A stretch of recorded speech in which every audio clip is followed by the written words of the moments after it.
Alright, hey guys.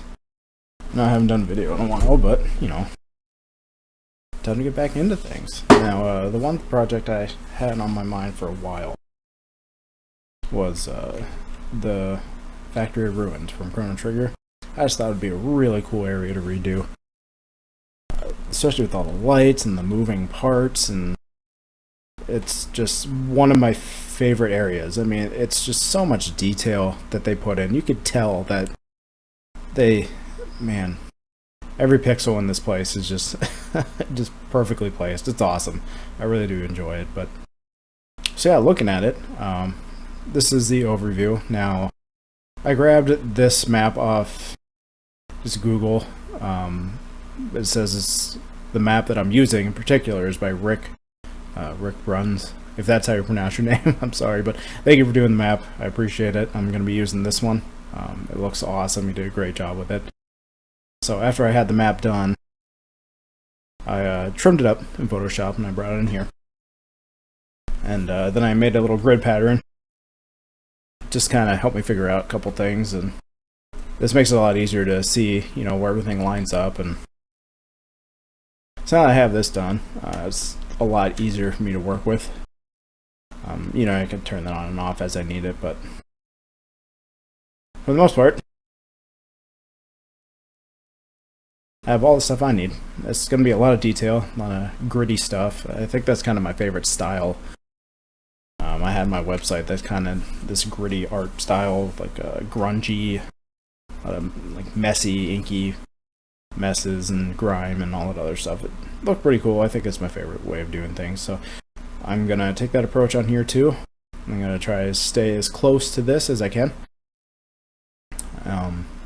You know, with a couple artistic freedoms in here, because trying to do Super Nintendo environments in 3D doesn't always line up perfectly as much as you think it will. You know, there's a lot of space to look at.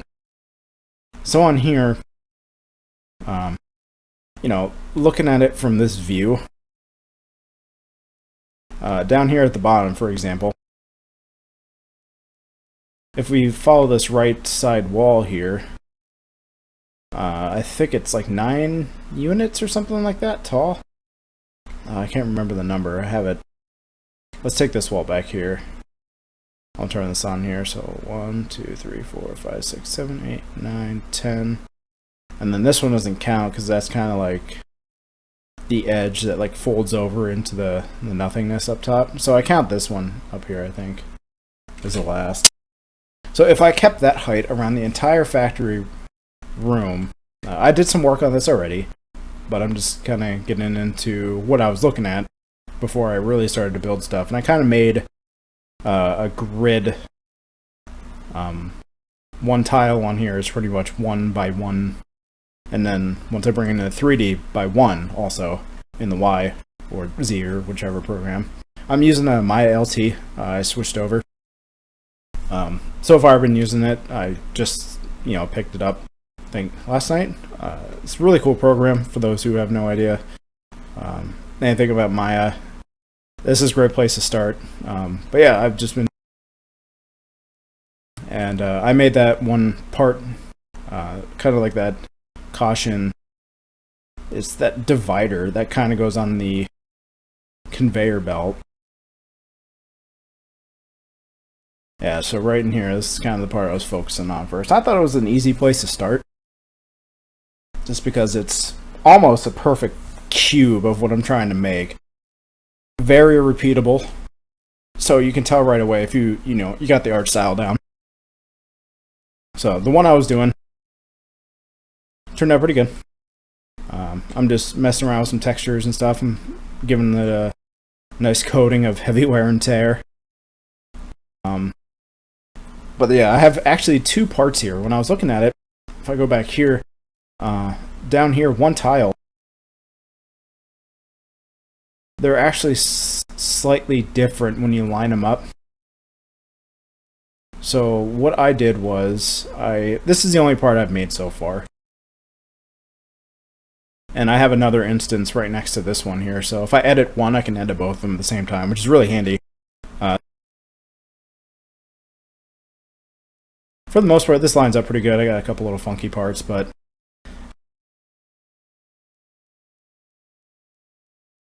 so if I'm really close, you know, you can easily nitpick it. You know, you can see that kind of seam, but if you're looking at it from out here, you can't really tell all that much. And that's pretty much what I'm going to be focusing on, is keeping a fairly distant view of it. I have an idea of how I want to present this online. I might just do a video for it, but I also have something else special that I'm kind of working on the side with. I am importing these assets into Unity, because that conveniently Maya LT actually has that in built in. So from here I can actually just send right to Unity, and then if you set your Unity project, it dumps all the files where they need to go.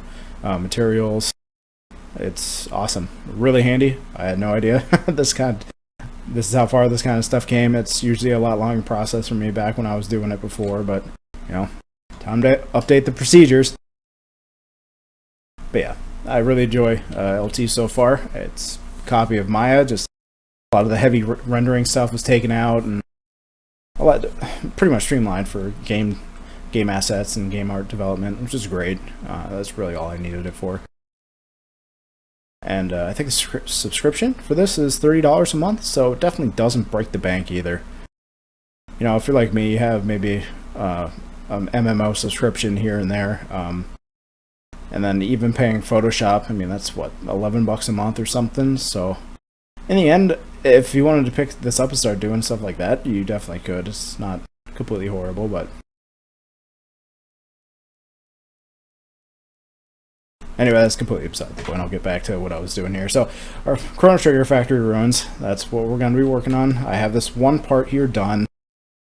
And the nice thing about having the instance is that I can actually edit this one part in particular, and it will change all the other instances at once. So if I just grab some vertices, I can change all of them at once.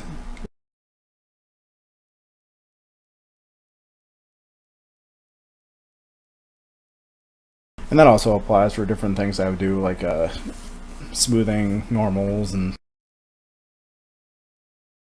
even updating textures. Everything will just happen on the fly, and I only have to edit one thing, which is nice. And then back here, this is actually a different mesh. The thing is the same for the most part, except up top, the paint is actually offset by one stripe.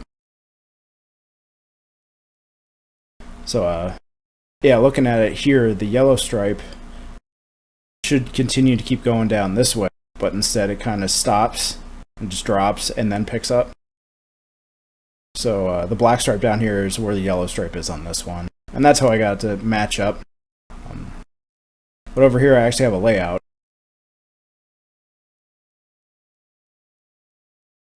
I got this room that I did. And again, it's all one by one for the most part, so I can make it match up with tiles. This makes it easier. But I have this transparent layout here hooked to a camera that is an orthographic. So if we go on my orthographic here, that black edge that I have around the scene kind of filters out any of the background stuff, so it looks, if I had to do a top-down view,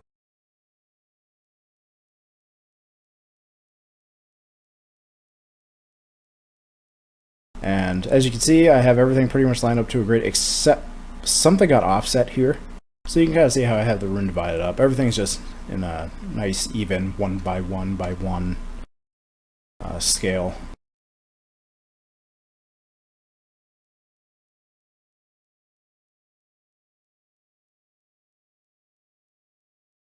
So I'm going to set everything's pivot to that. Since I know this room lines up exactly, I can then line it up with the grid. It looks like it's off by 0.5. Everything has this 0.5 gap in between it.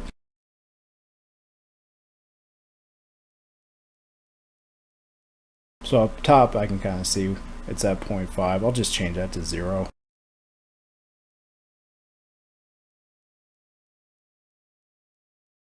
Oops.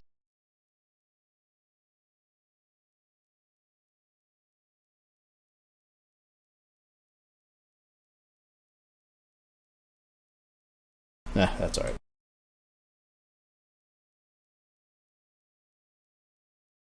So if I go back here, just to line everything back up again. So we got room 1, room 2, 3, and then room 4 is down here by the robin bow. Looks like everything's all lined up again. Perfect. So if I go back to my orthographic view, you can see just how close I'm trying to line this stuff up. So over here you can see where I have my these dividers, the caution dividers set up.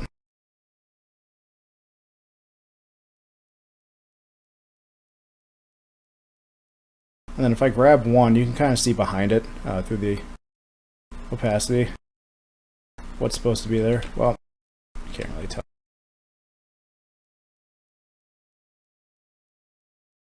Bear with me, I gotta try and find where my material editors. There it is.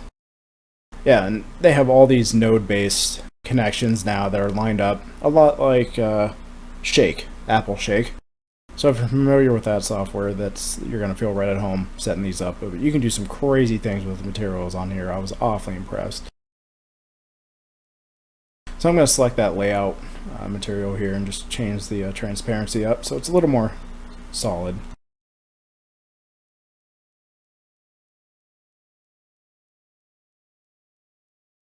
There we go. So now we can kind of see the outline much more clearly. But yeah, now it's nice because I can I lined everything up to a grid that also matches the tiles in the game. It took a while to get the thing positioned right, but at this point, you can see how easy it is for me to go through and just make sure everything lines up correctly. Now on here, this one's gonna look a little funny, just because in the game they have this metal bar, it looks like. Yeah, right here. So this metal bar is actually halfway into the concrete caution thing, but in order to show it on the side, you know, they had to combine these two, kind of making like a pseudo wall. So on here, I can't do that because I have both of them like spaced out equally.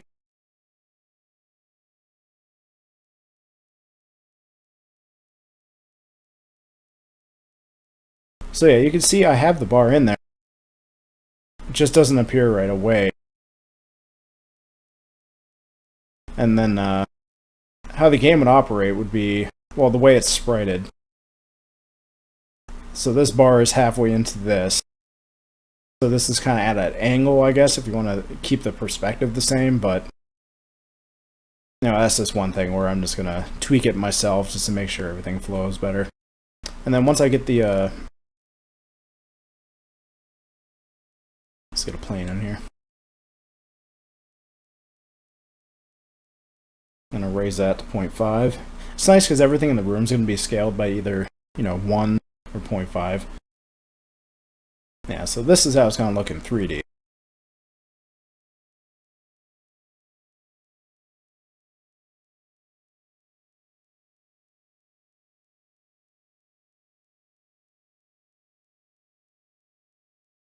And then on here I would have an animated texture to show the conveyor belt moving.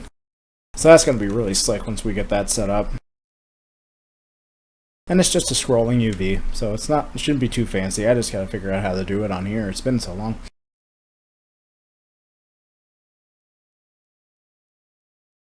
And then those lights that I hit earlier, I just put generic, crummy, you know, tan lighting that I could think of that would be in a factory in the future.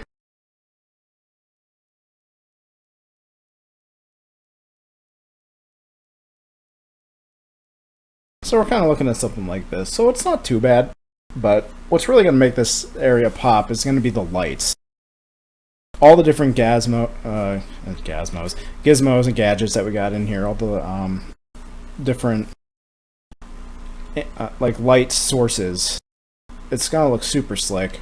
And once we get the lighting nice and toned down, very moody, it's going to really make all of our texture work pop. And then we can place lights and get everything looking nice and snazzy. And then we're going to have a really, really slick environment that runs well, too.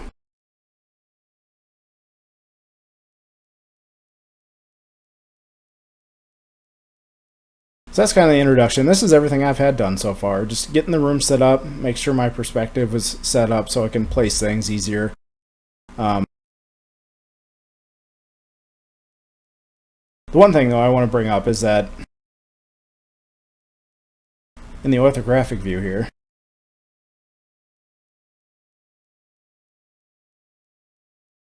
so on here, this is the view that you have in the game, and this is how the game designers intended, you know, when you're playing Chrono down here running around, you can't really go that far down past here. So the game uses this bottom wall part kind of as the limit of how far you can go. But if you change it here, let's grab this part for example. Like from this wall, it looks like I have 2 spaces before you can't go down any further in the game. So what does that look like in 3D if we switch back? Because the perspective, so from about here to here is how much space he has to move. But what about all this extra space down here?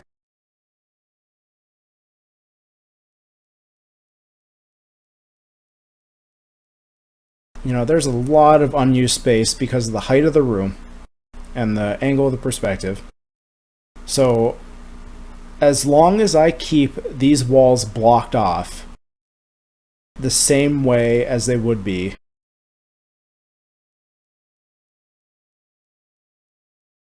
right around here, for example, you can see I have the 2 walls here and on this side, but I also have walls behind it.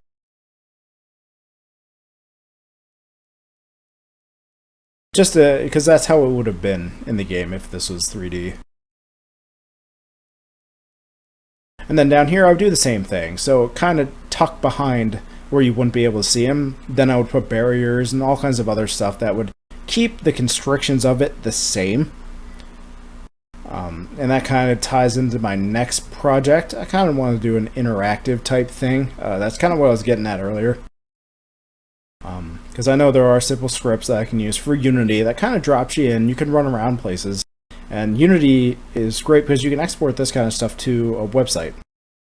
So my website's been down for a while. I haven't really been doing that much work. I've just been updating my imager. And I will post a link to that somewhere. But yeah, that's really the only thing I've been doing. I've been dabbling in all kinds of stuff. You know, when I'm not at work, I come home and I mod Game Boys and do all kinds of other projects. So now I'm just, you got to stay on top of the 3D stuff, But yeah, once I get all this stuff set up, as long as I keep the constrictions the same, it's gonna feel the same and it's gonna look good. But then at the same time, when it comes to doing recreation, it's nice knowing that I have all this room over here to play with to visualize how I would think this part of the thing would look.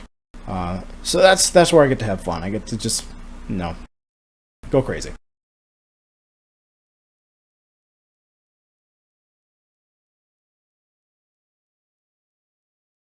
So yeah, now that is how far I've gotten so far, and I've just been working on texturing and doing some other odds and ends to make sure that stuff looks really good. And my goal for this is to have tiled objects easily placeable that I can update once and update everything at once. So a lot of instancing. It takes a lot of work to get everything placed, but once it's done, you only have to update one thing, update a model every now and then the whole thing changes. It's just a nicer workflow. I'm sure there's other stuff out here. People have way better ways of doing it than this, but I'm pretty rusty. So I'm just getting back to it. I figured I have a new microphone, and that's another project we were trying to do on the side too. So I've been pretty much busy with everything except 3D. So you know what? We'll just get all this stuff set up and start doing more episodes. At least for this project. We'll see how far these episodes can get. I don't really want to do like 20 episodes or something, but if you have to, you have to. Get it done. And the thing, I had a bunch of Let's Create videos. I think, 3 environments? First one I did was Alex's house for Mother 3. And then I did Super Metroid, the map room. And then I did the Water Palace from Secret of Mana. And I did all those on Twitch, and I got some pretty positive feedback. You know, you guys like seeing what I was doing and how I did things, which is awesome. But at the time, I didn't realize that Twitch does not save videos. I mean, they might have, but mine have been long since deleted, which is a huge bummer. All I have are my final renders from the project, plus the videos that I tossed up on YouTube. So I'm going to start doing this stuff on YouTube. It's just easier because I can trim out some of the dead parts where not a whole lot going on. I can edit everything, and then I know it's going to be up there, so you guys can watch it whenever. But alright, let's get into it then. Now I'm trying to make sure that I get this texture all set up. I'm really trying to get in here and get some good detail. Oop, opened up Crazy Bump on accident. But that's alright, I need to use it anyway. So if I really get in here, we can kind of see how we have everything laid out. So they have this block down here with kind of a gash through it. And then, I don't know, maybe a little chunk missing up here. It's tough because of the angle. But I'm just using my imagination, just trying to get everything sorted out. So I got a nice evenly square cement block with some pipes and this metal, like conduit power block or something right in the middle. And that's what I have modeled on here too. Yeah, so down here I got my 3 power cords and then the brick in the middle. Made it pretty weathered, pretty scuffed up. So this is a very grungy, it's going to have a really nice weathered ancient, well, not really ancient because it's from the future, right? So it's going to have a really cool feel with it.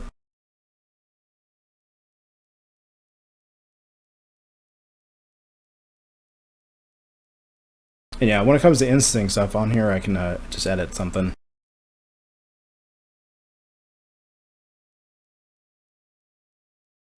Yep, all of them changed.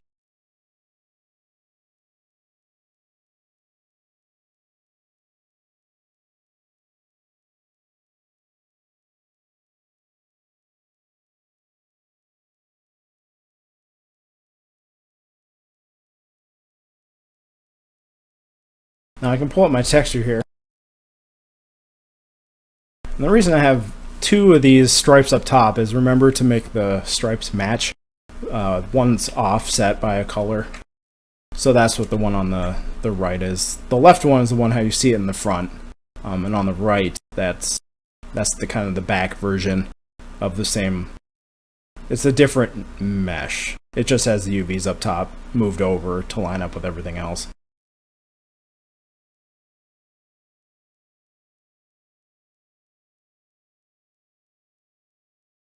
Yeah, because if I move this up, you can see what happened.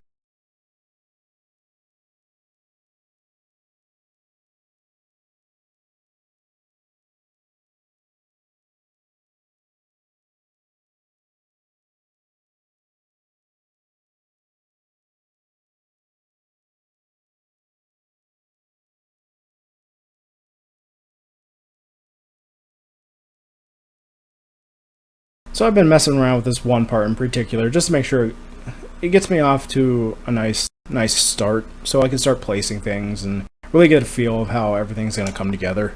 And I really want to go all out and make sure each asset is really detailed and looks really nice. And really, I gotta keep pushing myself. So I'm spending more time than I normally would on all these little parts just to make sure that everything looks good. So after been messing around with this one for a while, I'm pretty satisfied with how this turned out.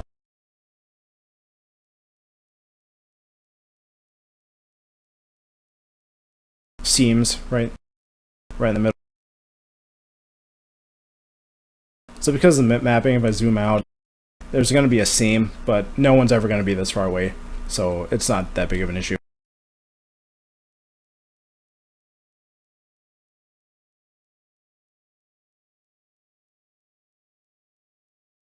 There is kind of this nasty seam though in between these rollers, or whatever you want to call them, from the conveyor belt.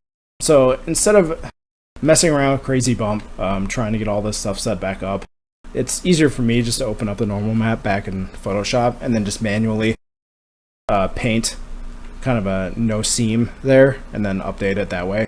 It'll just look smoother, and it's a lot easier because you can really customize and really edit out those nasty seams. So I'm gonna open up my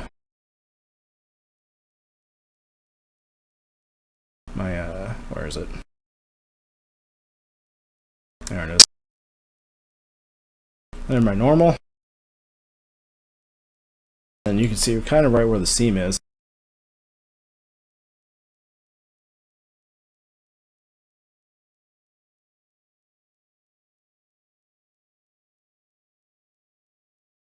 There we go.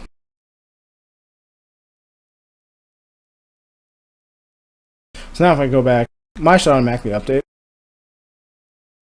Now looking at it, we don't have that seam at all. So that little manual edit really cleaned it up.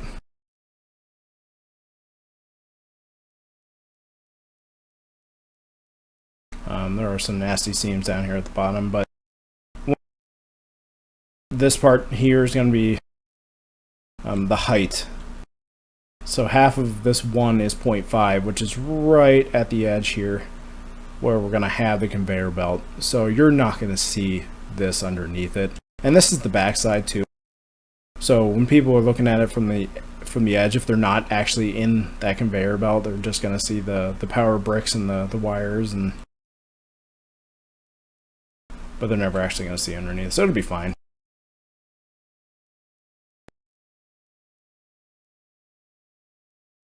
Once I get this imported in Unity, we'll take a look. Save it up here.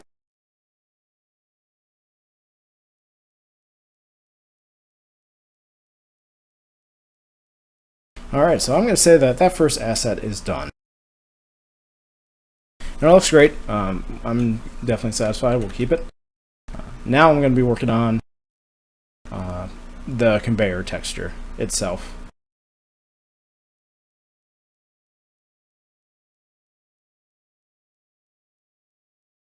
Let's copy that.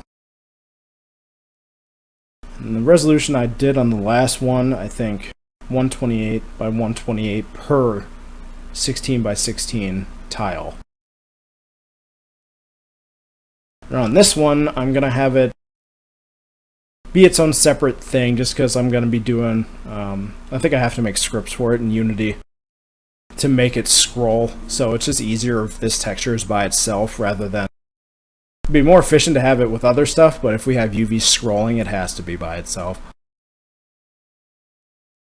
So yeah, it's quite the upgrade.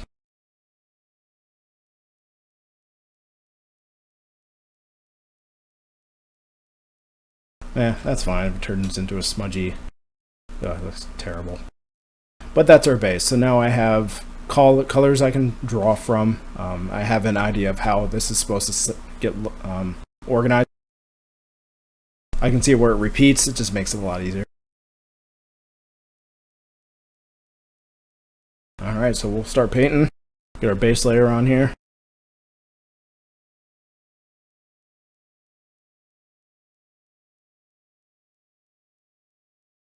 So I'm going to use that as the base. Kind of this really darkish blue metal hue. And the one thing I have to take into consideration was from the layout here, this is all these colors that they used conveys the mood without lighting. So they chose these colors. So I kind of have to keep them the same, except I need to take out the moodiness to it. So you can see in the barrier, it's very vibrant.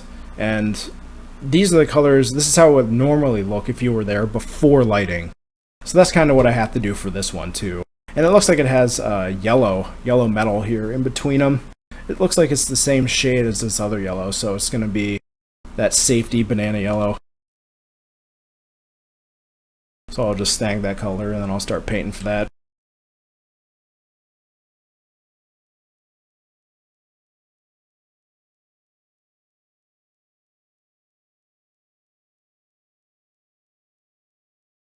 I'll just do one and duplicate it over.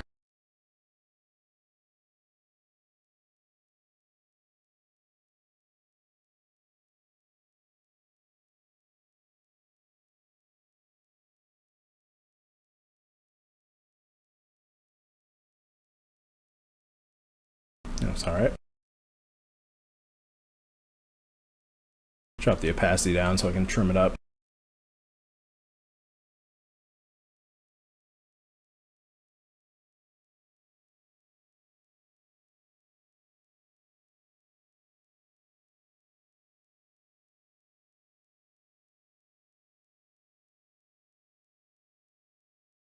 So for now, I say that looks pretty good. We'll find out how close I get with... Well, hold on, I can probably do an offset and see how it tiles. Before I do any offsetting, I have to crop it and just make sure I don't have any junk hiding outside of the canvas. Crop that. Other and offset, and then half of this would be 64 pixels. I'm only doing it in one direction too, so that's okay. So honestly, those lined up pretty darn well. Maybe just this middle one's off a smidge.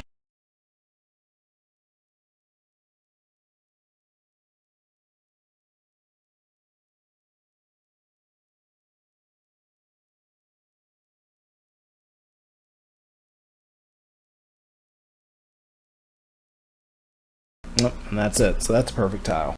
That wasn't too bad. Now I can go ahead and start detailing this.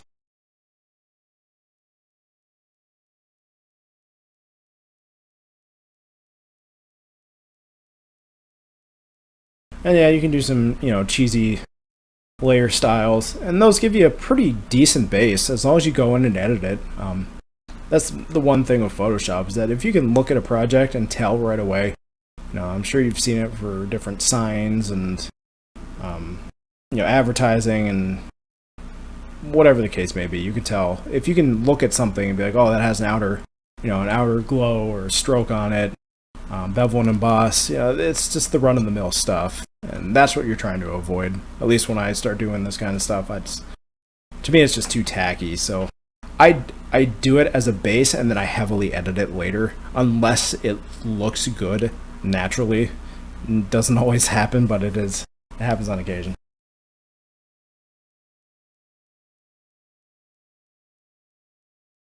So let's see what it looks like. That's pretty terrible, but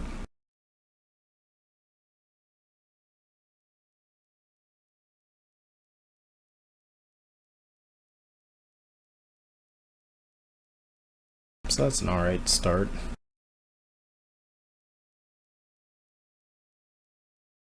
Outer glow, if you want to get some kind of fake ambient occlusion in here in your textures.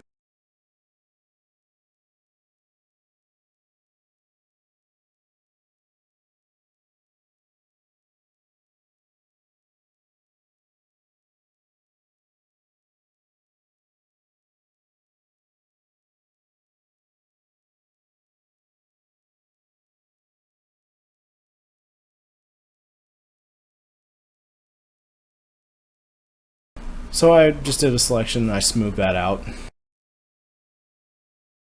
So now we're getting a much higher resolution. That's the same thing for the most part. So that's a good start. I just gotta start working on taking the genericness out of it.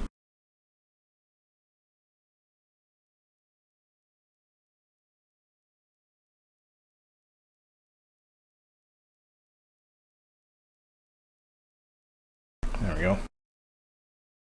Feather does wonders for selections. It really takes that hard pixely edge off if you're trying to get rid of something like that.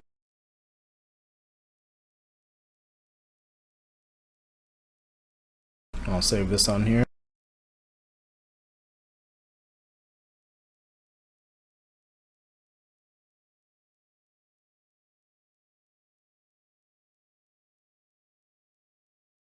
And let's get a look at a conveyor belt.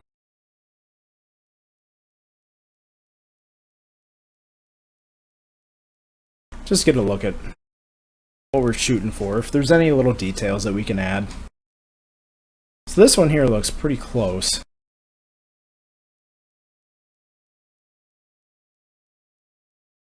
Yeah, kind of like a metal plate, except where they have the bolts on here, that's kind of where we have we'll have these metal connectors in between them.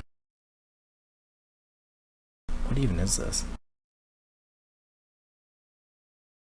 I don't know, just corn or silo or something we can do there. So I'll save this up. I'll just call it conveyor. Save that. Now we'll start finishing the rest of it.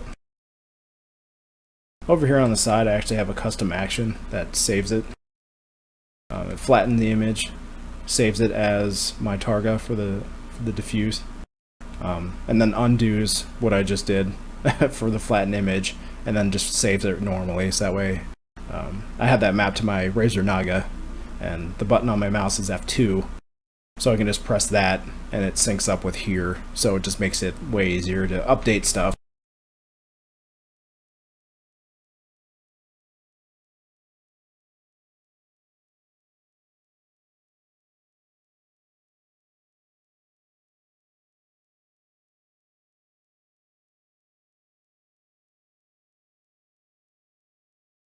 So I'm going to just duplicate this layer.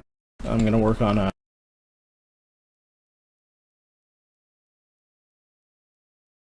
now I'm just going to work on one, and then I have where their exact locations are this time around, so I can just duplicate this over.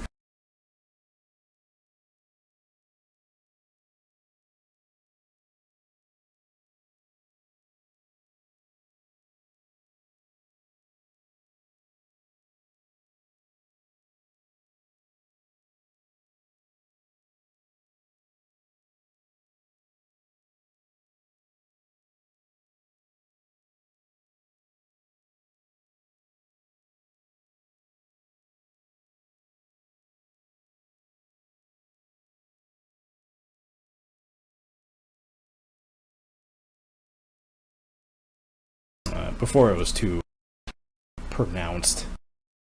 We're trying to take out lighting, not really add it, but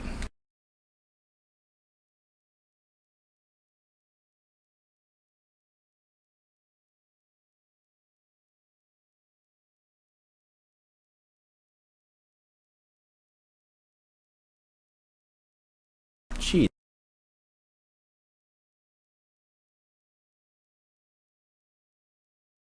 Alright, so I'm going to go in here and add some more detail to it.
Just trying to get an interesting shape that I can have in the middle.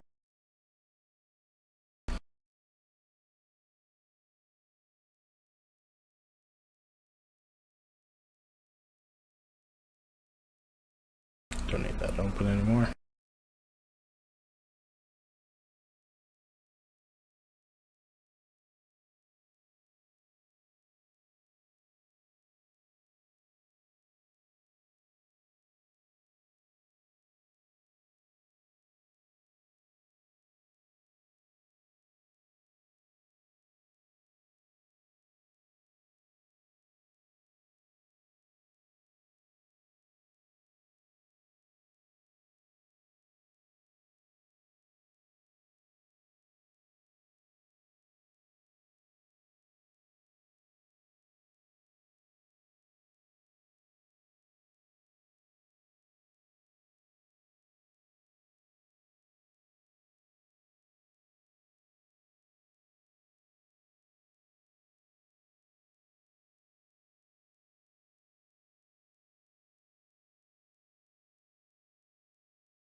That just looks like the bottom of a wiggler.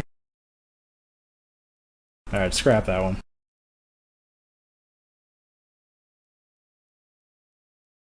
I guess this is just something I can't really add a lot of detail to. So if I get some more shading on here or something, really kind of define it as it's, you know, it's got like pins and it's latching these two metal plates together.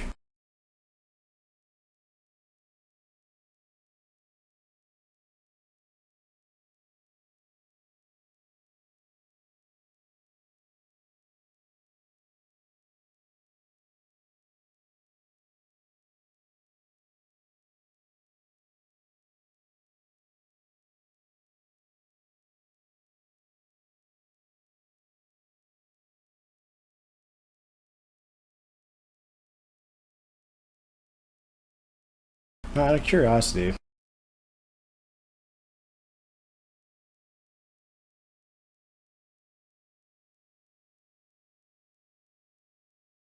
I'll grab this plate color.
I just don't like the shape of that thing.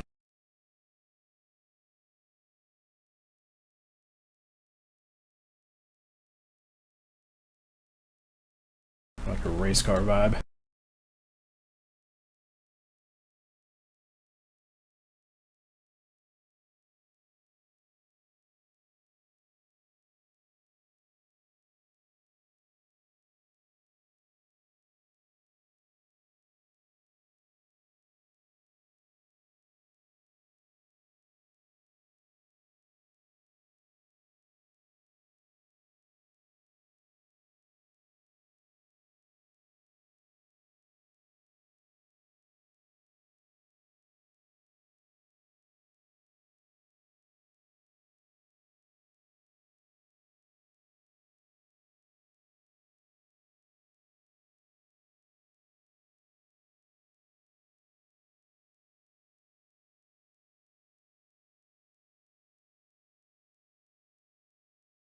If I'm going to flatten all these down, I could just flatten them as they are, but I actually copy the layer style. And then I delete the layer style for all of them, I merge them, and then I paste it back in.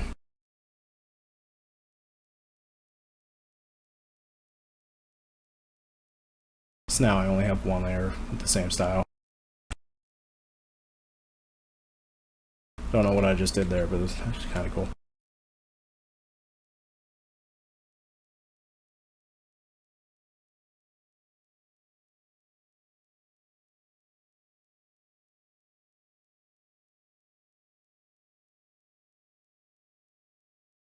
Alright, so I'm going to get myself a nice shape that I can work with.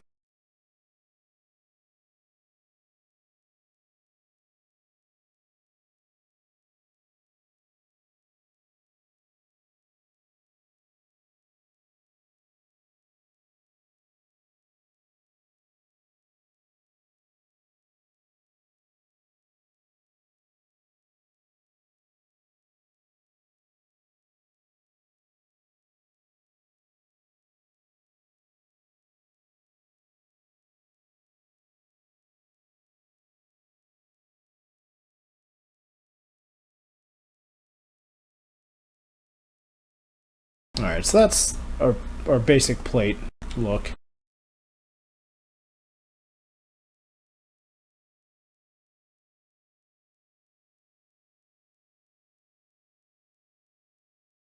Guess we need it to be just a hair longer.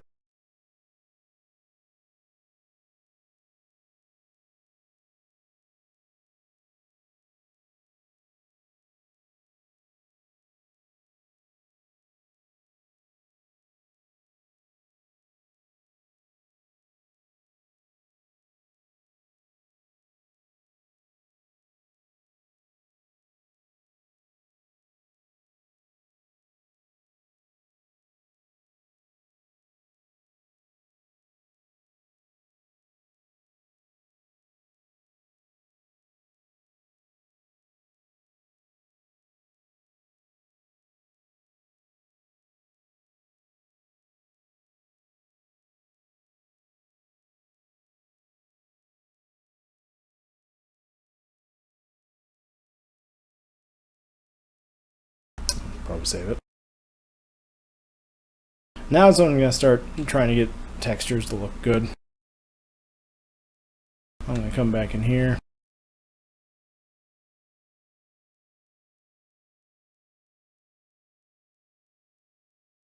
Make my basic plane, make it only one polygon.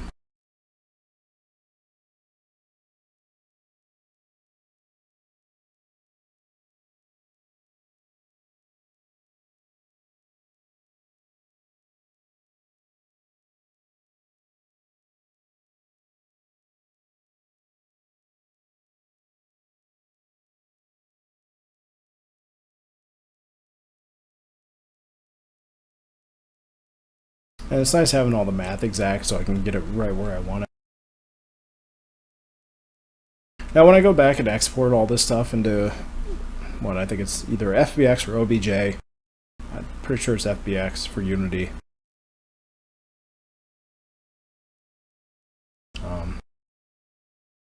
Yeah, I'll make sure all these things are where they need to be in the world, make sure their pivots are where they need to be, clean up all the history, optimize the model, make sure everything is good to go, and then you export it and you won't have to worry about it again, hopefully.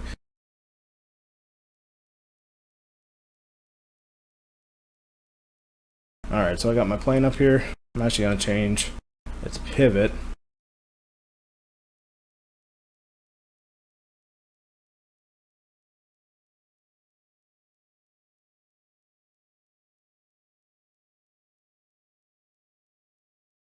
That should be alright.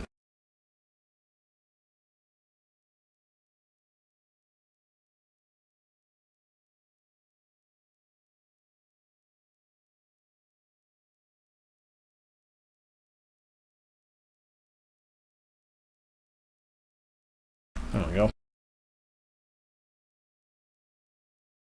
Let's call this something.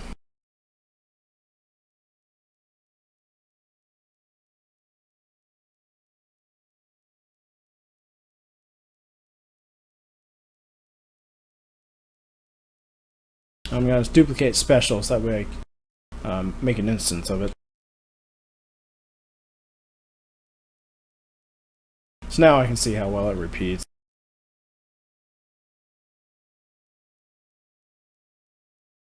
I'm going to set up my hotkey here. gonna start recording here, so I can't talk during it. Otherwise, it'll record the push talk.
There we go.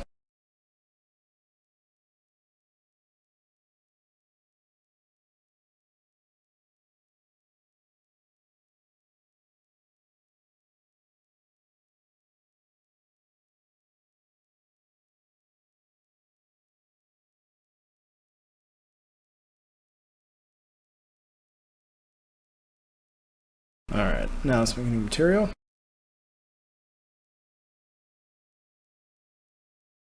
Alright, so there's the texture. It looks terrible, but we'll update it as we go, and then it'll be easier to see how it turns out. I always gotta make sure I get everything named, though. That's another thing I drive my point home a lot when I talk to people about this kind of stuff. It's how nitpicky I get when making sure everything's named. It just makes it so much easier if you have to go back and find something. You can always search for it too, just rather than just having geometry. Yeah, it's way easier to maintain. So I always call material whatever it is _m, and then the file would be _d for diffuse. I don't really need this place 2D texture over here. That's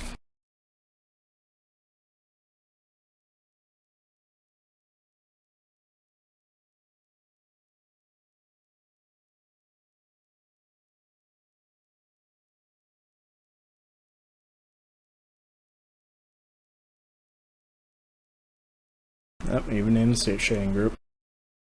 Alright, so we got that done.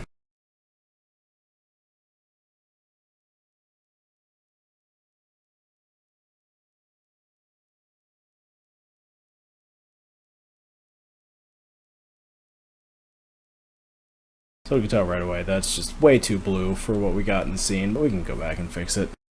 But now we have it saved, so now whenever I update, it'll update over, so I can, make new layer. Look at how good of an artist I am. Save that, and then there you go, it updates right away.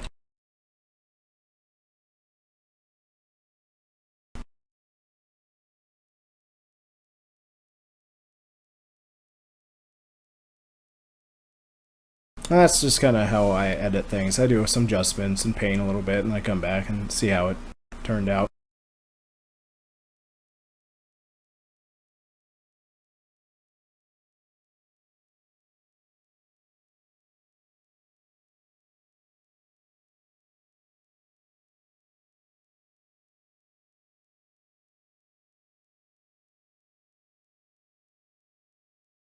There we go.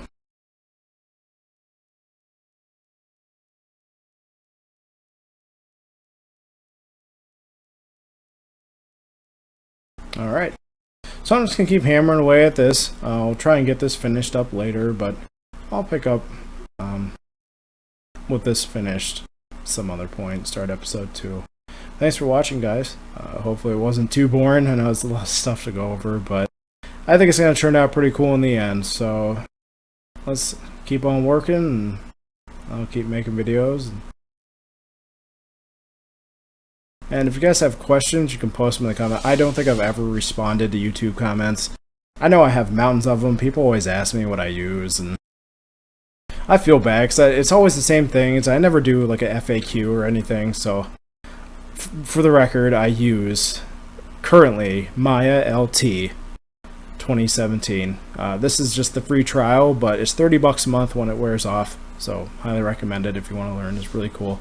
Photoshop, I think it's $11 a month. That's really good too. Crazy Bump, there's a free trial. I'm still on that one, but that can be kind of pricey. I think the license for that is $100 for a personal. And I also have Mindtex. You can pick that up on Steam. That was on sale. I have that. I haven't tried Substance Creator, but I do have that too. I have all kinds of tools that I haven't used yet. But yeah, that about sums it up. So thanks for watching, guys. I'll come back later with some more work done.